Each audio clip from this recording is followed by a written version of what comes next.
Kamu lagi ngapain nih? Saidah, ini nih aku baca di berita kan, masa katanya banyak remaja yang kena stroke tahu. Menurut kamu penyakit stroke itu apa sih? Menurut aku biasanya stroke itu penyakit orang tua, tapi sekarang udah banyak loh remaja yang kena. Oh gitu. Jadi sebenarnya penyakit stroke itu penyakit apa sih? Nah, kan aku tadi baca artikel. Stroke adalah kondisi ketika aliran darah ke otak terganggu, bisa karena sumbatan atau pecahnya pembuluh darah. Dampaknya bisa serius tahu, bisa kelumpuhan, gangguan bicara, bahkan kematian. Oh, kalau gitu penting ya buat tahu faktor risiko sama cara pencegahannya. Iya, karena semakin kita paham, maka semakin besar peluang kita untuk tercegah stroke sejak dini. Oh, kalau gitu kamu ada info lebih lanjut nggak tentang stroke? Ada nih, aku ada videonya. Ah, boleh lihat nggak Saidah? Boleh? Iya, aku kirim ke kamu. Yuk kita lihat bareng-bareng.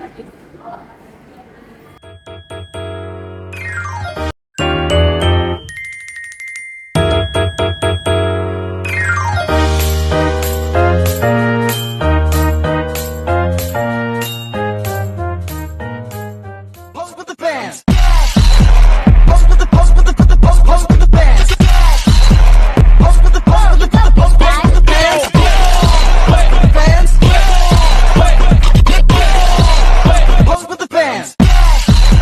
Pose with the pose with the put the pose pose with the bands.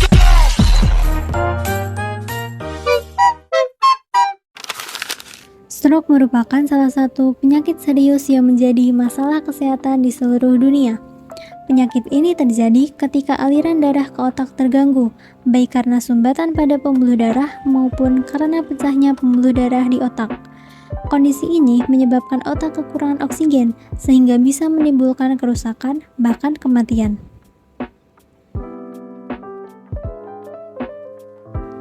Menurut data World Stroke Organization tahun 2019, setiap tahunnya terdapat sekitar 13,7 juta kasus baru stroke dan 5,5 juta orang meninggal akibat penyakit ini.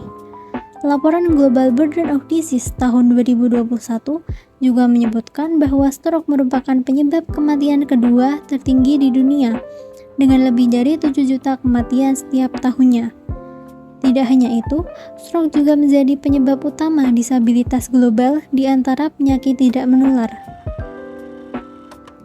Data dari Survei Kesehatan Indonesia tahun 2023 menunjukkan prevalensi stroke mencapai 8,3 per 1000 penduduk.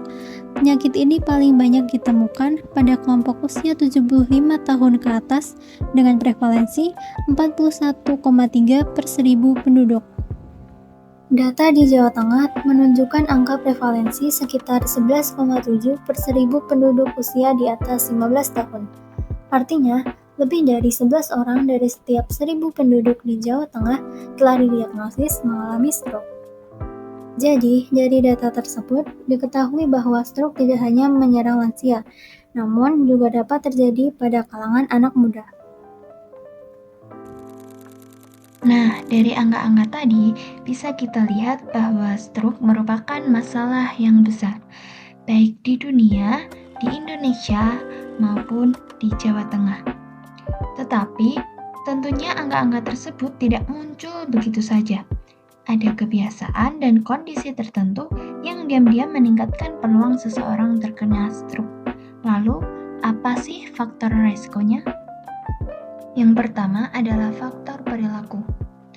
Gaya hidup yang tidak sehat seperti kurangnya aktivitas fisik, minum minuman alkohol yang berlebihan, merokok, dan pola makan yang buruk seperti mengonsumsi makanan yang tinggi lemak jenuh, lemak trans, kolesterol dapat meningkatkan risiko penyakit stroke. Berikutnya adalah kondisi yang dapat meningkatkan penyakit stroke. Yang pertama ada hipertensi atau tekanan darah tinggi. Hipertensi merupakan penyebab utama penyakit stroke karena dapat merusak pembuluh darah di otak, menyebabkan pembuluh darah menyempit dan tersumbat hingga bocor dan pecah, sehingga menghambat aliran darah dan oksigen ke otak dan akhirnya menyebabkan kerusakan sel otak. Yang kedua adalah kondisi di mana kolesterol tinggi. Kelebihan dan kolesterol pada tubuh kita dapat menumpuk di arteri, termasuk di arteri otak. Hal ini dapat menyebabkan penyempitan arteri, stroke, dan masalah medis lainnya. Yang ketiga yaitu penyakit jantung. Gangguan jantung umumnya dapat menyebabkan penyakit stroke. Misalnya penyakit arteri koroner dapat meningkatkan resiko stroke karena plak menumpuk di arteri dan menghalangi aliran darah yang kaya oksigen ke otak. Yang keempat ada diabetes. Diabetes menyebabkan gula menumpuk di dalam darah dan mencegah oksigen dan nutrisi mencapai berbagai bagian tubuh, termasuk di otak. Yang kelima adalah obesitas. Obesitas dapat meningkatkan resiko hipertensi, diabetes, dan penyakit jantung, yang mana ketiga kondisi tersebut merupakan faktor risiko kuat penyakit stroke, sehingga obesitas merupakan salah satu faktor risiko penyakit stroke. Dan yang terakhir adalah penyakit sel sabit. Penyakit sel sabit adalah kelainan darah yang berkaitan dengan stroke iskemik, terutama menyerang pada anak-anak berkulit hitam. Penyakit ini menyebabkan beberapa sel darah merah membentuk sabit yang tidak normal. Stroke dapat terjadi jika sel sabit tersangkut di pembuluh darah dan menghalangi aliran darah ke otak.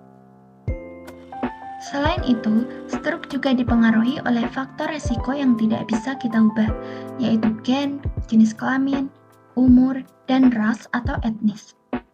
Hal ini karena jika ada riwayat stroke dalam suatu keluarga, maka resiko seseorang terkena stroke dalam keluarga tersebut akan meningkat. Dan pada aspek jenis kelamin, lelaki cenderung lebih sering terkena stroke di usia muda, sedangkan perempuan resikonya meningkat setelah mereka menopause. Pada aspek usia, seiring bertambahnya usia, pembuluh darah semakin rapuh, sehingga peluang terkena stroke juga lebih besar. Selain itu, beberapa kelompok etnis memiliki kecenderungan lebih tinggi mengalami hipertensi atau diabetes, yang mana dua hal tersebut merupakan faktor risiko yang dapat memicu stroke. Setelah kita memahami faktor risiko stroke, sekarang mari kita lihat bagaimana faktor-faktor tersebut berpengaruh di dalam tubuh. Inilah yang disebut dengan faktor fisiologis atau patofisiologi stroke. Patofisiologi stroke dibagi menjadi dua, yaitu stroke iskemik dan stroke hemoragik. Pada stroke iskemik terjadi sumbatan pada pembuluh darah otak akibat terbentuknya trombus dari plak aterosklerosis atau emboli yang terbawa aliran darah. Sumbatan ini menghentikan aliran darah ke area otak yang disuplai sehingga neuron kehilangan oksigen dan glukosa. Akibatnya jaringan otak mengalami iskemia. Terjadi edema di sekitar area infark yang memperburuk fungsi otak dan bila berlangsung lama akan menyebabkan nekrosis neuron. Stroke iskemik dibagi menjadi dua. Yang pertama adalah stroke embolik. Ini terjadi ketika gumpalan darah terbentuk di tempat lain yang berpindah melalui aliran darah hingga menyumbat pembuluh di otak. Kondisi ini sering dikaitkan dengan fibrilasi atrium, yaitu gangguan irama jantung. Yang kedua adalah stroke trombotik. Ini terjadi ketika gumpalan darah terbentuk langsung di dalam pembuluh darah otak. Proses ini biasanya dipicu oleh aterosklerosis, yaitu penumpukan lemak dan kolesterol pada dinding arteri. Jika aliran darah tersumbat, jaringan otak di sekitarnya kekurangan oksigen dan mulai rusak. Stroke trombotik sering mengenai arteri besar, tapi bisa juga terjadi pada arteri kecil yang lebih dalam di otak, dikenal sebagai stroke lakunar. Sedangkan pada stroke hemoragik, mekanismenya berbeda. Stroke ini disebabkan oleh pecahnya pembuluh darah otak. Biasanya diakibatkan oleh hipertensi kronis atau kelemahan dinding pembuluh. Begitu pembuluh pecah, darah masuk ke jaringan otak, menekan jaringan sehat, sekaligus menimbulkan efek toksik dari zat besi dan radikal bebas. Perdarahan luas menyebabkan peningkatan tekanan intrakranial. Kondisi ini bisa berujung pada herniasi otak, bahkan kematian bila mengenai batang otak. Selanjutnya adalah dampak dari penyakit stroke. Penyakit stroke memiliki dampak yang sangat besar, baik bagi penderita, keluarga, maupun masyarakat secara luas. Berikut beberapa dampaknya. Dampak terhadap penderita. Yang pertama, kecacatan fisik. Stroke dapat menyebabkan kelumpuhan, gangguan bicara, gangguan penglihatan, hingga kesulitan menelan. Yang kedua, penurunan kualitas hidup. Penderita sering kesulitan melakukan aktivitas sehari-hari secara mandiri. Yang ketiga, masalah psikologis. Depresi, kecemasan, dan rasa rendah diri akibat perubahan fisik dan keterbatasan. Yang keempat, ketergantungan jangka panjang. Banyak penderita stroke harus bergantung pada orang lain untuk berjalan, makan, atau mandi. Selanjutnya, dampak terhadap keluarga. Yang pertama, beban ekonomi. Biaya pengobatan, rehabilitasi, dan perawatan sering sangat besar. Yang kedua, beban emosional. Keluarga sering merasa stres, lelah, atau kewalahan saat merawat penderita.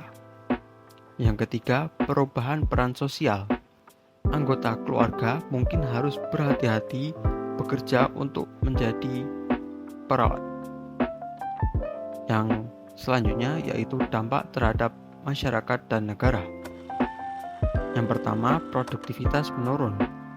Stroke menyerang usia produktif juga, sehingga menurunkan tenaga kerja aktif. Yang kedua, biaya kesehatan meningkat. Stroke merupakan salah satu penyakit dengan pembiayaan kesehatan yang tinggi. Yang ketiga, beban sosial. Meningkatnya jumlah penyandang disabilitas akibat stroke menuntut dukungan fasilitas publik, rehabilitasi, dan layanan kesehatan jangka panjang. Nah, stroke bukan hanya masalah medis, tetapi juga masalah sosial ekonomi. Upaya pencegahan melalui gaya hidup sehat seperti mengurangi merokok, kurangi konsumsi garam, menjaga tekanan darah, olahraga, dan pola makan yang seimbang sangat penting untuk menekan dampaknya. Kemudian ada penanggulangan bagi penderita stroke. Jadi, apa sih yang harus dilakukan pada penderita stroke? Nah, ada beberapa metode yang harus dilakukan untuk menangani penderita stroke. Salah satunya adalah metode stepwise. Nah, pada metode stepwise ini terdapat 4 langkah yang harus dilakukan untuk menanggulangi penyakit stroke. Langkah pertama adalah fase akut. Gejala stroke dapat dikenali dengan metode FAST, yaitu wajah menurun, lengan melemah, bicara sulit, dan segera cari pertolongan. Di rumah sakit, pasien akan distabilisasi, diperiksa CT scan, lalu diberikan obat trombolik pada stroke iskemik atau dikendalikan perdarahannya pada stroke hemoragik. Kemudian langkah kedua adalah fase subakut. Fokusnya adalah mengontrol faktor risiko seperti hipertensi, diabetes, dan kolesterol, serta memberikan obat antihipertensi untuk mencegah perburukan. Kemudian langkah ketiga adalah rehabilitasi. Pasien menjalani fisioterapi, terapi okupasi, dan terapi bicara disertai dukungan psikososial agar bisa kembali beraktivitas seperti semula. Kemudian langkah keempat adalah pencegahan kekambuhan.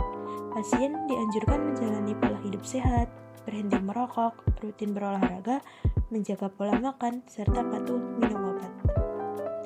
Dengan metode stepwise, penanganan stroke menjadi lebih terarah, mulai dari penyelamatan nyawa, memulihkan fungsi, hingga mencegah serangan berulang. Selanjutnya yaitu penanggulangan stroke yang belum terjadi. Penanggulangan stroke yang belum terjadi berupa pencegahan, terutama di wilayah yang belum pernah tercatat kasus, dapat dilakukan dengan metode stepwise atau bertahap. Langkah pertama yang bisa dilakukan adalah identifikasi dan advokasi. Meskipun belum ada kasus stroke, faktor resiko seperti hipertensi, diabetes, obesitas, dan kebiasaan merokok tetap harus dipetakan. Data ini penting untuk mendorong kebijakan hidup sehat, misalnya kawasan tanpa rokok dan penyediaan fasilitas olahraga. Langkah kedua yaitu intervensi di tingkat populasi. Edukasi masyarakat dilakukan untuk mendorong pola makan sehat rendah garam dan lemak, rutin beraktivitas fisik, serta melakukan pemeriksaan tekanan darah dan gula darah secara berkala. Lingkungan sehat juga perlu dibangun, seperti taman, jalur olahraga, dan ruang terbuka hijau. Langkah yang ketiga adalah fokus pada individu berisiko tinggi. Jika dari hasil screening ditemukan warga dengan tekanan darah tinggi atau diabetes, maka perlu dilakukan konseling, pengendalian medis, dan pemantauan rutin agar tidak berkembang menjadi stroke. Dengan metode stepwise, pencegahan stroke dilakukan menyeluruh, mulai dari kebijakan, masyarakat, hingga individu. Tujuannya adalah untuk menjaga wilayah tetap bebas stroke dan meningkatkan kualitas hidup bersama.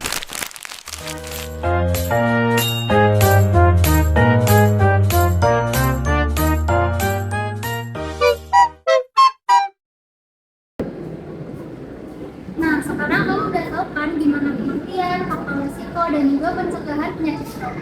Wah iya nih, aku jadi tahu banget informasi-informasi tentang stroke. Makasih banyak ya Saida infonya. Iya, sama-sama. Yuk kita pergi. Ayo.